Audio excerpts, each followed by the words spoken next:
नमस्कार विद्यार्थी मित्र। आज हम कक्षा 8 विषय हिंदी इकाई 2 ईदगाह भाग 1 देखेंगे। इकाई 2 ईदगाह। ईदगाह का अर्थ है ईद की नमाज पढ़ने की जगह। इसके लेखक है प्रेमचंद। प्रेमचंद का जन्म सन 1880 और निधन 1936। उपन्यास सम्राट प्रेमचंद का जन्म वाराणसी उत्तर प्रदेश के पास लम्ही नामक गांव में हुआ था। उनका बचपन का नाम धनपत राय था। आरंभ में वे नवाब राय उपनाम से उर्दू में लिखते थे। बाद में प्रेमचंद नाम से हिंदी में लिखने लगे। मैट्रिक उत्तीर्ण होते ही अध्यापक बने, किंतु गांधी जी के असहयोग आंदोलन के सक्रिय होने के लिए उन्होंने सरकारी नौकरी त्याग दी थी। गोदान प्रेमचंद का सर्वश्रेष्ठ उपन्यास है। उनकी कहानियाँ मानसरोवर भाग 1 से 8 में संकलित है। साहित्य में प्रगतिवाद चेतना को उजागर करने के लिए जागरण तथा हंस पत्रिकाओं का संपादन किया था। प्रेमचंद की भाषा बोलचाल के निकट की है। ईदगाह प्रेमचंद की अमर कहानी है। कहानी का बाल नायक हामिद अपने दोस्तों के साथ ईदगाह जाता है।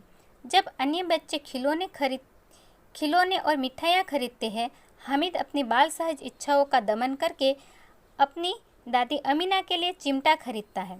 इसमें दादी के प्रति प्रेम तथा उपयोगी चीज खरीदने की विवेकपूर्ण बुद्धिमत्ता प्रकट होती है। पाठकगण बालक के हामिद के त्याग, सद्भावना और विवेक को देखकर भाव विभोर हो जाते हैं। इस कहानी के पात्र हैं हामिद, दादी अमीना, मोहम्मद, मोहसिन, नूरे और सम्मी। कहानी देखते हैं। रमज़ान के पूरे 30 रोज़ों के बाद आज ईद आई है। रमज़ान यानी मुस्लिम वर्ष का 9वां महीना। रोज़ा यानी कि उपवास। कितना मनोहर, कितना सुहावना प्रभात है। मनोहर यानी कि सुंदर, सुहावना यानी कि रमणीय, प्रभात यानी कि प्रातःकाल सवेरा। आज का सूर्य देखो, कितना प्यारा, कितना शीतल, मानो संसार को ईद की बधाई दे रहा हो। गांव में कितनी हलचल है। ईदगाह जाने की तैयारियां हो रही है। किसी के कुर्ते में बटन नहीं है। पड़ोस के घर में सुई धागा लेने दौड़ा जा रहा है। किसी के जूते कड़े हो गए हैं। उनमें तेल डालने के लिए तेली के पास भागा जाता है। जल्दी जल्दी बैलों को सानी पानी दे। सानी पानी यानी कि चारे की सामग्री जो पानी में मिलाकर पशुओं को खिलाई जाती है। ईदगाह से लौटते लौटते दोपहर हो जाएगी। 3 कोस का पैदल है। कोस यानी कि रास्ता। फिर सैकड़ों आदमियों से मिलना भेटना। दोपहर के पहले लौटना असंभव है। लड़के सबसे ज़्यादा प्रसन्न हैं। किसी ने 1 रोज़ा रखा है, वह भी दोपहर तक। किसी ने वह भी नहीं। लेकिन ईदगाह जाने की खुशी उनके हिस्से की चीज़ है। रोज़े बड़े बूढ़े के लिए होंगे, इनके लिए तो ईद है। रोज़ ईद का नाम रटते हैं। आज वह आ गए। अब जल्दी पड़ी है कि लोग ईदगाह क्यों नहीं चलते। उनकी अपनी जेबों में तो कुबेर का धन है। कुबेर यानी कि धन का देवता बार बार जेब में अपना खजाना निकाल कर गिनते हैं और खुश होकर फिर रख देते हैं। मोहसिन गिनता है 1, 2, 10, 12। उनके पास 12 पैसे हैं। मोहसिन के पास 1, 2, 8, 9, 15 पैसे हैं। इन्हीं अनगिनत पैसों से अनगिनत चीज़ें लाएंगे। खिलौना, मिठाइयाँ, गेंद और जाने क्या क्या। और सबसे ज़्यादा प्रसन्न है हामिद, गरीब सूरत दुबला पतला लड़का जिसका बाप गत वर्ष हैजे की भेंट हो गया। हैजा यानी कि एक प्रकार की बीमारी, गुजराती में से कोलेरा कहते हैं। और यहाँ पर मुहावरा भी दिया गया है कि हैजे की भेंट होना यानी कि हैजे की बीमारी से मर जाना।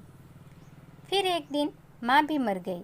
उसे अब हामिद अपनी बूढ़ी दादी अमीना की गोद में और उतना ही प्रसन्न है।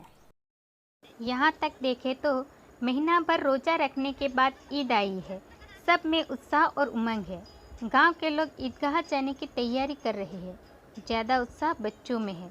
महमूद, मोहसिन, हामिद, नूर और सम्मी आदि सभी बालक खुशी के फूले नहीं समा रहे हैं। बड़ों को नमाज में शरीक होना है और बच्चों को मेले का मज़ा लूटना है। और एक तरफ देखें तो हामिद की दादी अमीना के दुख का पार नहीं है। हामिद के न माँ है न बाप। आज ईद के दिन उसके घर में दाना नहीं है। हामिद ईदगाह जाने के लिए तैयार है। सिर्फ 3 पैसे उनके जेब में है। उसके पास जूते भी नहीं है। अब इस वीडियो के कुछ प्रश्न हम देखेंगे। इन्हीं प्रश्नों का हमें होमवर्क भी करना है। प्रश्न 1, रमज़ान के किस दिन ईद मनाई जाती है?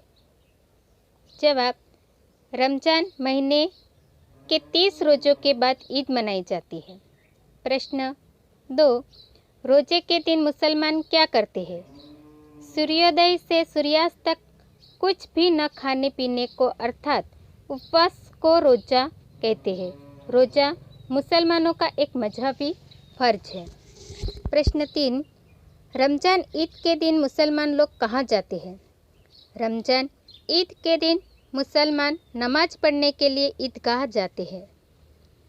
प्रश्न 4, रोज़ा किसके लिए है? रोज़ा बड़े बूढ़ों के लिए है। प्रश्न 5, हामिद कैसा लड़का है? जवाब, हामिद बिना माँ बाप का गरीब सूरत का दुबला पतला लड़का है। प्रश्न 6, हामिद किसके साथ रहता था? हामिद अपनी बूढ़ी दादी अमीना के साथ रहता था।